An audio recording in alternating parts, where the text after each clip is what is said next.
포항문화방송이 형산강 오염 실태를 잇따라 보도해왔는데 포항시와 경주시가 오염 배출원에 대한 강력한 단속을 약속하고 하반기에는 형산강 환경포럼도 개최하기로 했습니다.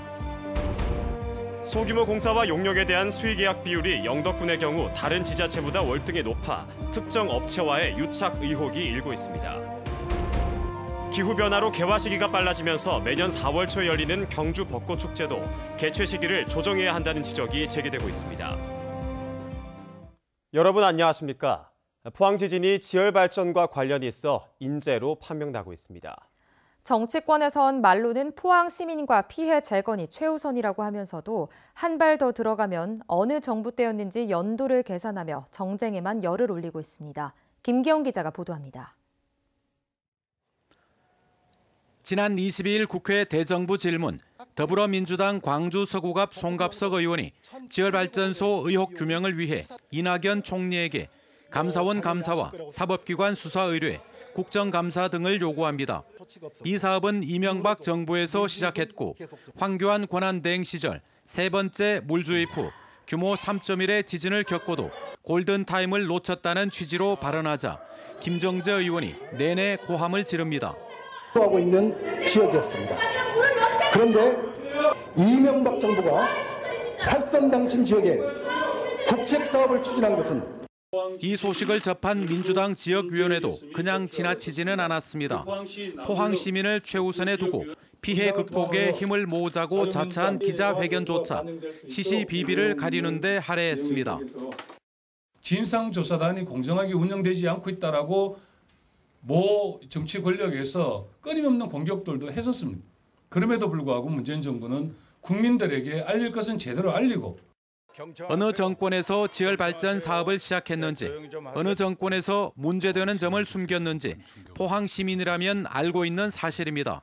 그런데도 굳이 도덕적 우위를 강조하며 책임 회피로 여당답지 못한 민주당이나 특별법 제정이 한시라도 급해 여당의 힘이 절실한데도 도리어 피해 지역 야당 국회의원이 방해하는 것도 어처구니 없는 일입니다. 어느 정권이든 국민에게 정부는 하나입니다. 포항 시민의 상처를 치유해야 할 정치가 치유는커녕 상처에 소금을 뿌리는 격입니다. MBC 뉴스 김기영입니다. 포항시와 경주시는 오늘 포항시청에서 정기행정협의회를 열고 형산강 오염 문제 해결을 위해 올 하반기 형산강 환경포럼을 개최하기로 했습니다. 포항시는 최근 포항문화방송이 잇따라 보도한 형산강 상류의 축산 분뇨와 폐수 배출, 영농 쓰레기 투기 등의 문제 해결을 경주시에 요청했고 이에 대해 경주시는 노후된 축산 농장의 시선 개선과 오염 배출원에 대한 강력한 지도 단속에 나서겠다고 약속했습니다. 또 양 도시는 지진특별법 제정을 위한 국민청원 동참과 동해 남부선 폐선부지 활용 특별법 제정, 형산강 자전거도로 조기 완공을 위해 함께 노력하기로 했습니다. 국회의원과 시장, 군수 등 선출직 공직자들의 등록 재산이 공개됐습니다. 경북에선 최규일 국회의원이 255억 원을 신고해 1위를 차지했는데 예금 등 현금성 자산만 200억 원을 넘어 더욱 눈길을 끌었습니다. 홍석준 기자입니다. 대구 경북 국회의원 가운데 최고 부자는 자산 255억 원을 신고한 최교일 의원이었습니다. 재산의 90%인 225억 원이 예금 등 현금성 자산이었는데 이자 등으로 1년 만에 불어난 돈이 22억 원에 달했습니다. 강석호 의원이 167억 원으로 뒤를 이었고 김광림 60억 원, 김재원 35억 원으로 모두 국회의원 평균 재산 24억 원을 웃돌았습니다. 경북의 도지사와 도의원, 시장 군수는 평균 15억 원의 재산을 신고했습니다. 1위는 문경의 박영서 도의원, 예금 70억 원을 포함해 106억 원을 신고하면서 의성의 김수문 의원을 처음으로 제쳤습니다. 칠곡의 김시환 의원과 박채아 비례대표 의원은 나란히 마이너스 재산을 신고했습니다. 경북 북부시장 군수 중에선 지난해 처음 당선된 김학동 예천 군수가 1위로 올라섰습니다. 엄태양 봉화 군수, 고윤환 문경시장이 그 뒤를 이었고 황천모 상주시장은 소송 비용 등의 예금이 사용되면서 재산이 2천여만 원, 단체장 최하위를 기록했습니다.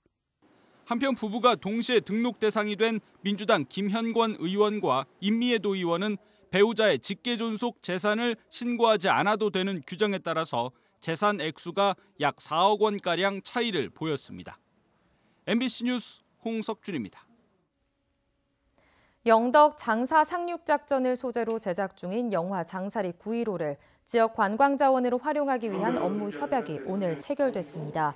경상북도와 영덕군은 이번 협약을 통해 영덕을 전국에 알릴 수 있도록 주연 배우들의 초상권과 홍보 영상물을 사용하고 개봉 시사회 등을 개최하는 대신 영화 제작에 각각 2억 원 정도를 지원하는 방안을 검토하기로 했습니다. 곽경택, 김태훈 감독이 연출하고 김명민과 메간 폭스가 주연을 맡은 장사리 9.15는 고래불과 장사 해수욕장에서 주요 촬영이 끝난 데 이어 오는 7월 말 개봉할 예정입니다. 지방재정법에는 2천만 원 이하 소규모 공사나 용역에 대해 지방자치단체가 업체를 임의로 선정해 수의계약할 수 있도록 돼 있습니다. 영덕군의 수의계약 비율이 다른 지자체에 비해 턱없이 높은 것으로 나타나자 지역 시민단체가 특정 업체와의 유착 의혹을 제기하고 나섰습니다. 한기민 기자입니다. 행정안전부는 지방재정 공개 시스템을 통해 해마다 자치단체의 수의계약 현황을 공개하고 있습니다. 영덕군의 경우 지난 2017년 전체 계약 금액 1,099억 원 가운데 17.1%에 이르는 187억 원을 수의계약했습니다. 이전 3년간의 수의계약 비율도 10%를 웃돕니다. 인구가 비슷한 농어촌 지역인 성주군은 수의계약 비율이 1%에서 2%대에 불과하고 인접한 울진군은 2에서 3%대, 청도군도 10%를 밑도는 등 경북 평균 7%와 비교하면 영덕군의 수의계약 비율은 유난히 높습니다. 영덕의 한 시민단체는 정보 공개를 통해 받은 영덕군의 최근 5년간 수의계약 내역을 분석했습니다. 300여 개 업체가 2,200여 건의 수의계약을 체결했는데 이 가운데 상위 10개 업체가 24%를 수주한 반면 하위 250여 개 업체가 수주한 건수는 27%에 불과했습니다. 수의계약에도 부익부 빈익빈, 특정 업체 쏠림 현상이 심하게 나타난 겁니다. 시민단체는 단체장과의 유착 의혹을 제기했습니다. 군수 측근 세력들이 업자들이 공사를 주로 독식하는 그런 형태를 보이고 있고요. 선거 기간에 타 후보를 지지했거나 한 사람들은 아예 공사를 수주받지 못하는. 이에 대해 영덕군은 읍면에서 자체적으로 소규모 주민 수건 사업을 많이 발주하면 수의계약 비율이 높아진다고 해명했지만 업체 선정 기준은 명확하게 설명하지 못했습니다. 특별하게 규정된 건 없습니다. 지역에서 경제활동이라든가 또 지역의 기여도 그러한 것들에 맞서 일합니다. 때문에 사회활동하고 많이 그런 업체들이 조금 더 군에 자주 찾아오고 일을 또 현장 민원이나 이런 것들을 해결하고. 시민단체는 영덕군이 홈페이지를 통해 공개하는 수의계약 현황 일부가 삭제되거나 수정되는 경우도 자주 있다며 지역 업체들에게 기회가 골고루 돌아갈 수 있도록 투명하고 객관적인 업체 선정을 촉구하고 나섰습니다. MBC 뉴스 한기민입니다. 한수원 월성본부는 오늘 신월성 1호기에서 비상 상황에 대응하는 방사능 방제 훈련을 실시했습니다. 오늘 훈련은 발전소의 전원 공급이 차단되고 증기 발생기 전열관 손상으로 방사성 물질이 누출된 상황을 가정해 진행됐고 월성본부는 비상급수와 전원 공급을 비롯해 방사능 오염 환자 의료 구호 활동 등의 대처 능력을 점검했습니다. 온난화 등의 영향으로 기온이 높아지면서 매년 벚꽃 개화 시기가 빨라지고 있습니다. 매년 4월 초에 열리는 경주 벚꽃축제 등 각종 축제 시기도 기후 변화에 맞춰 조정해야 한다는 지적이 제기되고 있습니다. 임재국 기자가 보도합니다. 대릉원과 첨성대 등 신라 유적이 몰려있는 경주 동부 사적지대입니다. 지난주부터 기온이 오르면서 벚꽃이 피기 시작해 만개했습니다. 벚꽃이 너무 좋죠. 지금도 많이 피었어요. 오늘 우리도 처음 왔는데 너무 좋네요. 김유신 장군묘 입구 등 경주의 벚꽃 명소마다 시민들과 관광객들이 몰리고 있습니다. 경주에 놀러 오니까 벚꽃이 너무 예쁘게 펴서 주말에 축제가 열린다면 정말 좋을 것 같습니다. 경주의 벚꽃 개화 시기는 지난 2010년 4월 5일, 지난해 3월 30일, 올해는 평년보다 4일 정도 빠른 3월 25일로 매년 빨라지고 있습니다. 경주 보문단지를 제외한 경주의 벚꽃 명소는 이번 주말과 휴일에 절정을 이룰 것으로 보입니다. 개화 시기가 빨라지는데 경주에서는 매년 4월 첫 주에 벚꽃 축제와 벚꽃 마라톤 대회가 열려 제대로 된 벚꽃을 보기 어려워 보입니다. 벚꽃 개화 시기에 맞춰 축제 일정도 조정해야 한다는 목소리가 높습니다. 점점 날씨가 따뜻해져서 벚꽃 개화 시기가 앞당겨지는데 그것도 맞춰서 우리 축제도 시간을 날짜를 조정하는 것도 검토를 하겠고요. 또 축제가 더욱더 다채롭게 진행될 수 있도록. 한편 경주시는 문화예술 관련 단체와 학계 등 전문가들로 축제준비위원회를 새로 구성해 축제 시기 조정과 함께 명칭 변경 등에 대해서도 논의하기로 했습니다. MBC 뉴스 임재욱입니다. 경주시는 올해 39만여 필지에 대한 개별 공시지가 산정을 마치고 토지 소유자의 의견 청취에 앞서 검증 절차를 진행합니다. 검증 대상은 도로와 하천 등 공공용지를 제외한 29만여 필지며 국토교통부 장관이 선정한 10곳의 감정평가 법인에 의뢰해 다음 달 12일까지 실시합니다.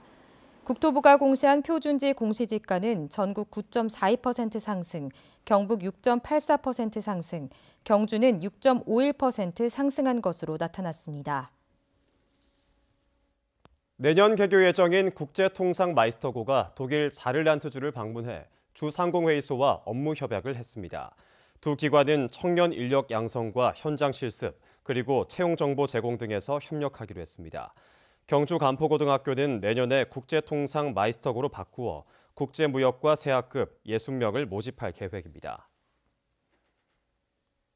포항시는 남구제철동 인덕교에서 오천읍 구정리 국도 14호선을 연결하는 도로를 내일 개통합니다.